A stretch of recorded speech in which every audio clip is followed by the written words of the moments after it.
کہ وہ اپنا سیلف جو ہے ڈیفنس میکنزم پہ وہ اس پہ کام کر رہے تھے. تو آپ کے خیال میں اس طرح کی وہ جو سوچ ہے وہ پھر ریوائیو کرے گی؟ نہیں، دو وجوہات.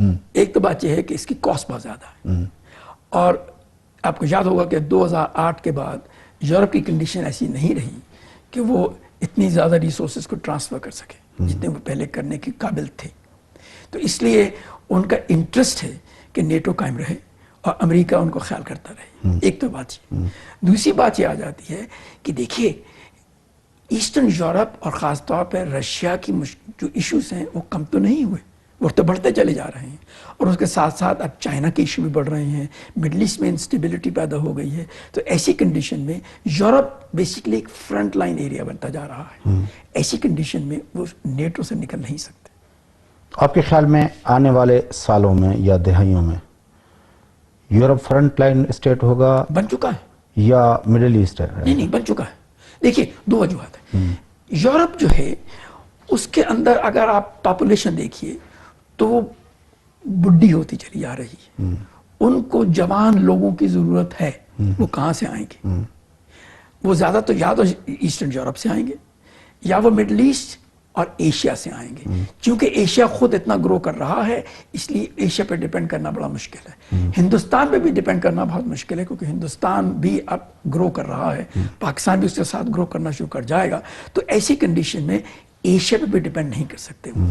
تو ان کو جو ریسورسز چاہیے، جو سکلز چاہیے یا مین پاور چاہیے، وہ ان کو اسے کہتے ہیں نیئر نیبرز سے آئے گی، جس میں مڈل ایسٹ شامل ہے، جس میں نارتھ افریقہ شامل ہے، وغیرہ وغیرہ. تو ایسی کنڈیشن میں یورپ جو ہے وہ ایک بڑی اہمیت رکھے گا. ایک تو بات یہ ہے اس طرح وہ فرنٹ لائن ایریا بن جائے گا. دوسری بات یہ ہے کہ جہاں تک مڈل ایسٹ کا تعلق ہے، اگر مڈل ایسٹ میں آئل کی اہمیت نہ رہے جتنی کہ ہے اس وقت، تو پھر یورپ اس کو ڈیپینڈ نہیں کرے گا، دنیا اس پہ ڈیپینڈ نہیں کرے گا. اور جیسے آپ دیکھ سکتے ہیں ٹیکنالوجیکل چینجز ایسی ہو رہی ہیں، اور جیسے ہم دیکھ سکتے ہیں جو پریڈکشن ہے اس وقت وہ یہی ہے کہ آئل کی قیمت جو ہے وہ اگلے 10-15 سال تک نہیں بڑھے گی. وہ زیادہ سے زیادہ اتنی ہی بڑھے گی جتنی کہ گلوبل اکانومی بڑھے گی. تو ایسی کنڈیشن میں مڈل ایسٹ کو اتنی اہمیت نہیں رہے گی. یا وہاں پہ جنگیں ہوتی رہیں گی، اس کے خیر بڑی افسوسناک وجہ ہے اور بڑی وجوہات ہیں. اگر وہ سالو نہیں ہوتے تو ان کی اپنی پرابلمس ہوں گی. لیکن مڈل ایسٹ جسے کہنا چاہیے سینٹر آف یونیورس نہیں بنے گا. لیکن سارا دنگا فساد تو وہاں پہ ہو رہا ہے ساری. نہیں دیکھیے جنگ و جدل ہو رہا ہے، لیکن اگر آپ اس کو دیکھیے کہ اس کے اکنامک امپلیکیشنز کیا ہیں تو بڑی لمیٹڈ ہے.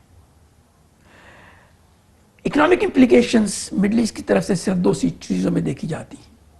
ایک تو آئل کی قیمت اور دوسرا لوگ. جہاں تک آئل کی قیمت کا تعلق ہے، جیسے میں نے عرض کیا، آئل کی قیمت نہیں بڑھے گی. اگر بڑھتی بھی تو بڑی ماڈریٹلی بڑھے گی. اگر وہ ماڈریٹلی بڑھتی ہے اور وہ اس لیول پہ نہیں پہنچتی کہ گلوبل اکانومی کو برا اثر کرے تو پھر کوئی فرق نہیں پڑتا. اگر وہاں پر کوئی کرائسس آ جاتا ہے اور سپوزنگ کہ ایران اور سعودی عربیہ کی خدا نخواستہ جنگ ہو جاتی ہے جس کی وجہ سے وہ ایک دوسرے کی ریسورسز کو کمزور کر دیتے ہیں، جس کی وجہ سے آئل کی قیمت بڑھ جاتی ہے انیکسپیکٹڈلی، پھر مڈل ایسٹ ایک سینٹر بن جاتا ہے جہاں پر سٹیبلٹی کی ضرورت بہت زیادہ ہو جائے گی. لیکن ابھی تک جو ہم دیکھ سکتے ہیں، اگر بھی یہ پریزنٹ کنڈیشنز بھی چلتی رہیں اور مڈل ایسٹ پہلی اسی قسم کی کنڈیشن میں رہے تو مڈل ایسٹ اتنی اہمیت نہیں رکھے گا جتنی کہ اس کی پہلے ہوتی تھی اکنامکلی اسپیکنگ. لیکن اب بھی ہم دیکھ رہے ہیں کہ مڈل ایسٹ کے اندر بہت بڑا فوکس ہے عالمی طاقتوں کا. تہران کے ساتھ جو ڈیل ہوئی اس کے اندر امریکہ کو بھی وہ لے آئے، لیکن اس سے پہلے ہم نے دیکھا کہ جرمنی، فرانس، چائنا اور یہ سب جو لوگ تھے، رشیا وغیرہ، اور رشیا نے تو اس کو آفر بھی کر دی کہ بھائی آپ کو جو یورینیم چاہیے انریچڈ وہ ہم پرووائڈ کرنے کے لیے. تو یہ سب کچھ جو ڈیولپمنٹ ہو رہی تھی، تو اتنا بڑا فوکس ہے جس سے نظر آ رہا ہے کہ ساری دنیا کے جو پاورز ہیں وہ اس پہ کر رہے تھے.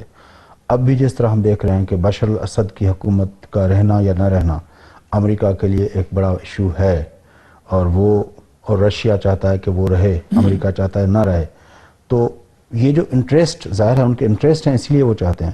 تو آپ کو نہیں لگتا کہ یہ سچویشن اب بھی ایپی سینٹر ہے مڈل ایسٹ؟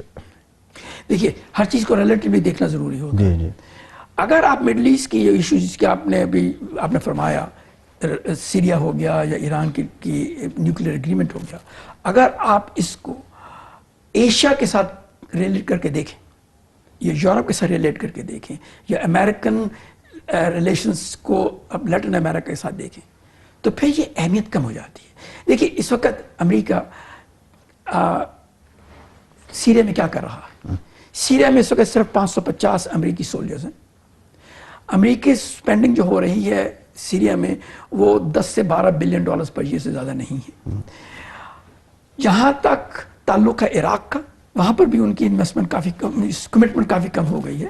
ان کے کنسرنس ہیں ISIS کے ساتھ، ان کے کنسرنس ہیں طالبان کے ساتھ افغانستان میں اور القاعدہ کے ساتھ مڈل ایسٹ میں. ان کی ایشوز جو ہیں بڑے ڈفرینٹ قسم کے ہیں. ان کے state oriented state focus issues نہیں ہیں. اب ان کے جو ایشوز بن گئے وہ یہ ہیں کہ یہ جو نان اسٹیٹ ایجنسیز ہیں، اینٹیٹیز ہیں، ان کا اثر امریکہ کے انٹرسٹ پہ کیسا ہوتا ہے. اگر وہ اپنے اس اثر کو کنٹین کر سکتے ہیں تو کوئی فرق نہیں پڑتا. اب دیکھیے امریکہ نے اپنے جو ایشوز تھے، جو اپنے انٹرسٹ جو تھے سیریا میں بدل دیے. ایک وقت وہ چاہتے تھے کہ انڈر نو سرکمسٹانسز کہ وہ اسد رجیم کو ایکسیپٹ کریں گے، لیکن وہ اب بیسیکلی وہ انڈیفرنٹ ہو گئے ہیں. I mean they still don't want to accept it, لیکن انڈیفرنٹ ہے. اور آج تو انہوں نے اسٹیٹمنٹ بھی دے دی ہے کہ اب رشیا کو یہ قیمت دینی ہوگی کیونکہ رشیا نے جنیوا کانفرنس جو ہے اس کو سپورٹ نہیں کیا، اس کو افیکٹولی سپورٹ نہیں کیا، تو اس لیے وہ اب رشیا کے خلاف ہے. تو اس لیے جہاں تک سیریا وغیرہ کا تعلق آ جاتا ہے یا ایران کا تعلق آ جاتا ہے، اس کی ان کی ٹرائپارٹائٹ ریلیشن کا معاملہ بن جاتا ہے. ٹو واٹ ایکسٹینٹ یہ رشیا پہ اثر ہوتا ہے اینڈ اس کا رشیا کا اثر کس طرح یورپ پہ ہوتا ہے.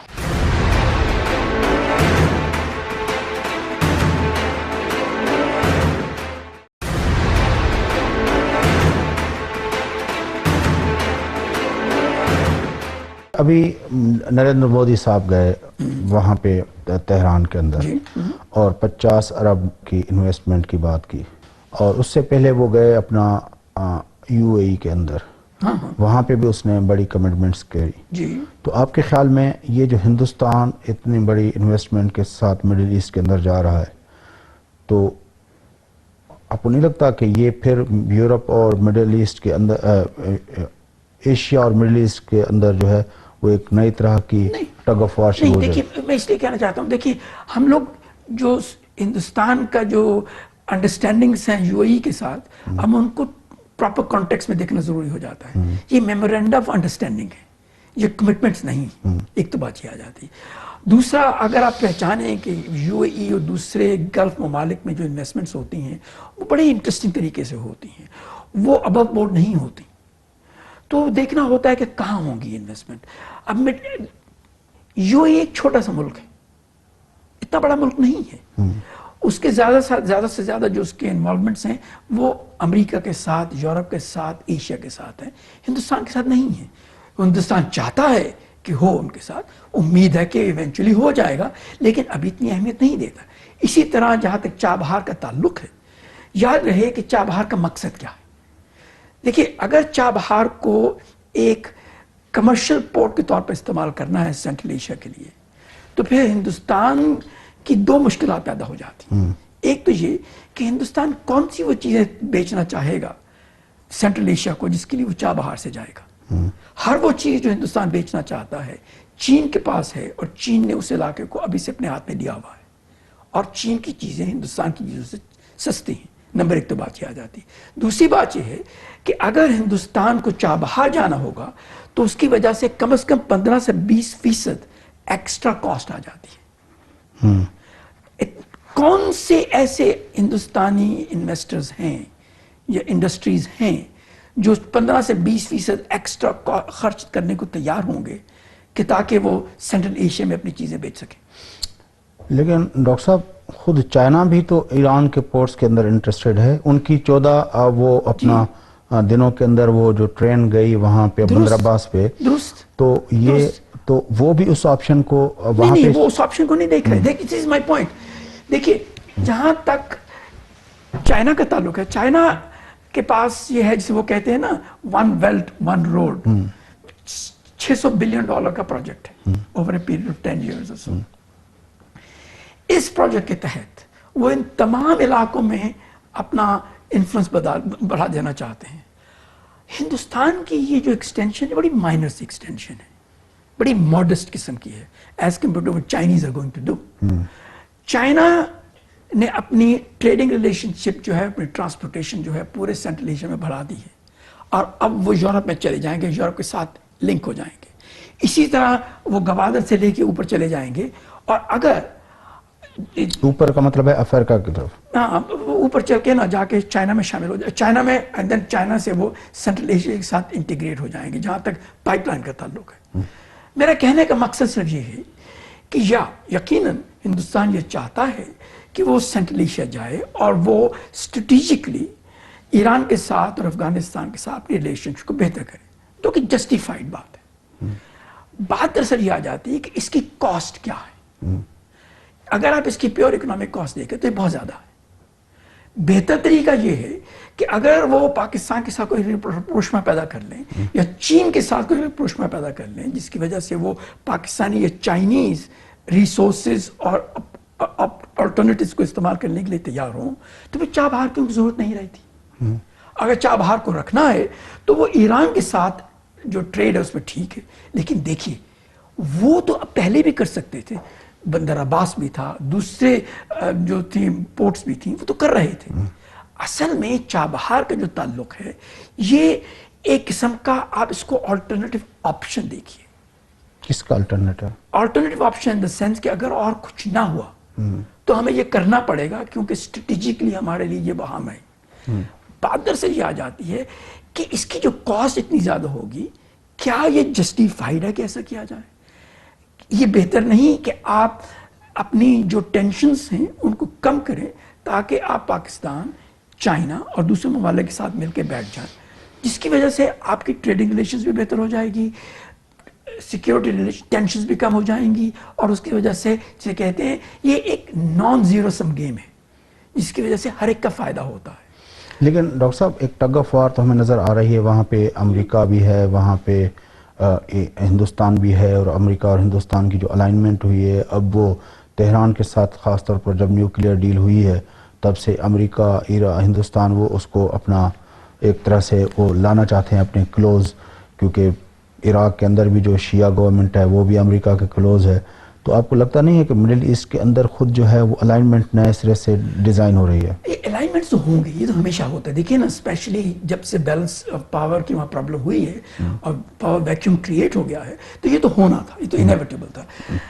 جہاں تک ایران کا تعلق ہے, امریکہ اور ایران کے درمیان جو کانفلکٹ ہے وہ اتنا سیریس ہے, اور امریکہ میں جو ایران کے خلاف سسپیشنز اور مسگیونگز رکھی جاتی ہیں, اس کی وجہ سے یہ امید رکھنا کہ امریکہ اور ایران کے درمیان اسی قسم کی ریلیشنز پھر پیدا ہو جائیں گی جیسے شاہ کے زمانے میں ہوتی تھی, یہ غلط فہمی کی بات ہے. یہ تو نہیں ہوگا. نہ ہونے کی وجہ؟ نہ ہونے کی وجوہات کئی ہیں. ایک تو امریکہ کے اندر ہے وجہ. امریکہ کے اندر وہ کبھی ایران کو معاف نہیں کریں گے. جو 1979 میں ہوا تھا جب ان کی ایمبیسی پہ قبضہ کر لیا گیا تھا, اس کو کبھی معاف نہیں کریں گے. اور جب تک ان کے وہ زندہ ہیں وہ لوگ جو کہ اس وقت تھے, وہ نہیں چھوڑیں گے. اور جہاں تک یو ایس کانگریس کا تعلق ہے, یو ایس کانگریس میں بہت سے کانگریس مین ایسے ہیں جو کسی صورت میں بھی دوبارہ نارمل ریلیشن شپ پیدا کرنے کے لیے تیار نہیں ہوں گے. اسی لیے آپ یہ دیکھ رہے ہیں کہ حالانکہ امریکہ اور دوسرے ملکوں کے ساتھ مل کے نیوکلیئر ایگریمنٹ ہو گیا اور امریکہ نے کچھ سینکشنز بھی کمزور کر دی, لیکن وہ سینکشنز جو کانگریس نے لگائی تھی وہ ابھی تک کم نہیں ہوئی اور ختم نہیں ہوئی. اس میں یہ بھی سینکشن شامل ہے کہ آپ یو ایس ڈالر کو استعمال نہیں کر سکتے اپنی ٹرانزیکشنز میں. تو ایسی کنڈیشن میں یہ امید رکھنا کہ جلدی کوئی ایسی چیز ہوگی بڑا مشکل ہے. اب جہاں تک تعلق ہے ہندوستان اور امریکہ کے ریلیشن شپ کا, یقیناً دیکھیے امریکہ کو ہندوستان جیسے بڑے ملک کے ساتھ ریلیشن شپ پیدا کرنا ضروری ہے. وہ اس لیے کہ چائنا کو اگر آپ نے نیوٹرلائز کرنا ہے تو آپ کو ایک بڑا ملک چاہیے، لیکن اس کے ساتھ ساتھ یہ ایک چیز نہیں بھولنی چاہیے، وہ یہ کہ اگلے 10 سے 20 سال میں سب کانٹیننٹ جہاں جو ہے ساؤتھ ایشیا کا جو سب کانٹیننٹ ہے، جیسے آپ ہندوستان، پاکستان، بنگلہ دیش وغیرہ کہہ لیجیے، جس میں 2 بلین کے قریب، سارک کنٹریز کے لیں، ہاں سارک کنٹریز کہہ لیجیے، جس میں غالباً 2 بلین لوگ رہتے ہیں، یہ اگلے 10 سے 20 سال میں دنیا کا سب سے اہم گروتھ سینٹر ہوگا۔ اس کی کئی وجوہات ہیں۔ ایک تو وجہ یہ ہے کہ یہاں پر ینگر پاپولیشن بہت زیادہ ہے، یہ ایسا ریجن ہوگا جہاں پر تمام دنیا کے لیے میجر گروتھ امپلسز پیدا ہوں گی۔ تو ایسی کنڈیشن میں امریکہ کو اس کے ساتھ انوالو ہونا بڑا ضروری ہے، اور یہ دیکھنا ضروری ہے کہ اگر امریکہ صرف ایران کے ساتھ ہی کرتا، ہندوستان کے ساتھ ہی کرتا اور باقی ملکوں کے ساتھ نہیں کرتا تو اس کو نقصان ہوتا ہے۔ وہ اس لیے کہ آپ 300-400 ملین لوگوں کو چھوڑ دیں گے، جس کی وجہ سے اس ریجن میں انسٹیبلٹی پھر پیدا ہو جائے گی۔ اسی وجہ سے انسٹیبلٹی مڈل ایسٹ میں پیدا ہوئی تھی، اسی لیے یہ انسٹیبلٹی لیٹن امریکہ میں پیدا ہوئی تھی، یہ یورپ میں پیدا ہوئی تھی، جس کی وجہ سے پہلی اور دوسری جنگ ہوئی تھی۔ تو اس لیے یہ سوچنا کہ صرف کلوز ریلیشن شپ ہندوستان کے ساتھ ہوں گی، یہ مشکل سی بات ہے۔ انیویٹیبلی امریکہ جیسے ملک کو تمام ملکوں کے ساتھ بنا کے رکھنا ہوگی، کیونکہ یہ تمام ریجن جو ہے وہ ایک سورس آف گروتھ ہوگا۔ لیکن ڈاکٹر صاحب ہم دیکھ رہے ہیں کہ کافی عرصے سے جب سے سول نیوکلیئر ڈیل ہوئی ہے امریکہ کی ہندوستان کے ساتھ، پاکستان کے باوجود اصرار کے وہ نہیں ہوئی۔ اب بھی جو ہے وہ نیوکلیئر سپلائر گروپ کے اندر جو ہے وہ جس طرح امریکہ کی نے سپورٹ کر دی ہے ہندوستان کی، تو اس حوالے سے پاکستان کو تو ظاہر ہے جو اب 400-500 ملین کی بات کر رہے ہیں، 200 ملین لوگوں کو تو وہ بالکل کاؤنٹ نہیں کر رہے۔ دیکھیے ابھی F-16 کا مسئلہ بھی آپ نے دیکھا کہ جس طرح پاکستان کو انویسٹمنٹ، دیکھیے اس کی کئی وجوہات ہیں، اور پھر اگر آپ کا وقت ہو تو میں یہ بتا سکتا ہوں کہ کیوں ہے۔ دیکھیے ہر ملک کی جو فورن پالیسی ہوتی ہے، جو فورن آبجیکٹیوز ہوتے ہیں، وہ اس کی ڈومیسٹک کمپیٹنس پہ ڈیپینڈ کرتے ہیں۔ اگر آپ کی ڈومیسٹک اکانومی بہتر ہے اور بہتر ہوتی چلی جا رہی ہے، جس کی وجہ سے آپ کی ڈپینڈنس دنیا پہ اتنی نہیں جتنے کے پہلے ہوتی تھی، تو پھر دنیا آپ کی بات سنے گی اور آپ کی عزت بھی ہوگی اور آپ کے پاس فارن پالیسی میں انڈیپینڈنس بھی ہوگی۔ تو اس لیے جو آپ اس وقت پرابلمز دیکھ رہے ہیں پاکستان اور امریکہ کے درمیان، یہ امریکہ کے کریٹڈ نہیں ہے، یہ ہمارے خود کریٹڈ ہے۔ ہمیں خود اپنے ملک کو بہتر بنانا چاہیے۔ اگر ہم سیلف ریلائنٹ ہو جائیں، اگر ہم اتنے ڈیپینڈنٹ نہ ہوں دوسرے ممالک پہ اور خاص طور پہ اکنامک کنڈیشنز میں، تو پھر کوئی ملک آپ کے اوپر اتنا اثر نہیں ڈال سکتا، پھر وہ خود آپ کے نزدیک آ جائیں گے۔ لیکن ڈاکٹر صاحب امریکہ کے بھی پیدا کیے ہوئے ہیں جو اپنا سوویت یونین کے خلاف جو ان کا انٹرسٹ تھا اس وقت کے، جو ان کا رائیول گلوبل سپر پاور تھا، اس کی وجہ سے وہ آ کے جہادی اور کولڈ وار اور پھر اس میں جو افغانستان میں جو کچھ ہوا اور اس کے لیے جو پورے مسلم ورلڈ سے جہادی لا کے آ کے پاکستان کے اندر ٹرین کر کے وہاں بھیجے گئے، تو امریکہ کا بھی ایک طرح سے وہ ہے تو صحیح اس سارے اس میں۔ دیکھیے نا، نیشنل انٹرسٹ کا معاملہ آ جاتا ہے، ہر ملک اپنا نیشنل انٹرسٹ دیکھتا ہے، کچھ صرف شارٹ ٹرم بیسس پہ دیکھتے ہیں، کچھ لانگ ٹرم بیسس پہ دیکھتے ہیں۔ اگر امریکہ کے دور رس انداز میں دیکھنے والے لوگ یہ سوچتے ہیں کہ ہم جو افغانستان میں کر رہے ہیں اس کی امپلیکیشنز ہیں، تو وہ یقیناً اس کو لانگ ٹرم کانٹیکس میں دیکھتے، جو ان کو دیکھنا چاہیے تھا۔ جب آپ شارٹ ٹرم انٹرسٹ کو زیادہ اہمیت دیتے ہیں، پرابلمز بن جاتی ہیں۔ اس وقت یہ آپ کو یاد ہوگا کہ چونکہ رشیا کلیپس ہو رہا تھا، امید یہ تھی کہ چونکہ رشیا کلیپس ہو گیا ہے اس لیے ہم ایک سپر پاور بن گئے، ہم ایک ہی سپر پاور ہیں، تو ہمیں کوئی فرق نہیں پڑتا، ہمیں ہمارے خلاف کوئی نہیں کھڑا ہو سکتا، اگر کوئی پرابلم ہوگی ہم اس کو سالو کر لیں گے۔ لیکن وہ نہیں ہوا، وہ ان ریئلسٹک ایکسپیکٹیشنز تھیں، جس کی وجہ سے کلیئرلی ان اینٹیسپیٹڈ کانسیکوینسز پیدا ہوئے۔ بٹ میرا کہنے کا مقصد یہ ہے کہ چاہے امریکہ ہو چاہے رشیا ہو، آپ کو جب اپنے نیشنل انٹرسٹ دیکھتے ہیں تو یہ بھی دیکھنا پڑتا ہے کہ اگر آپ کسی ملک کے خلاف کچھ کر رہے ہیں تو اس کے کانسیکوینسز کیا ہوں گے،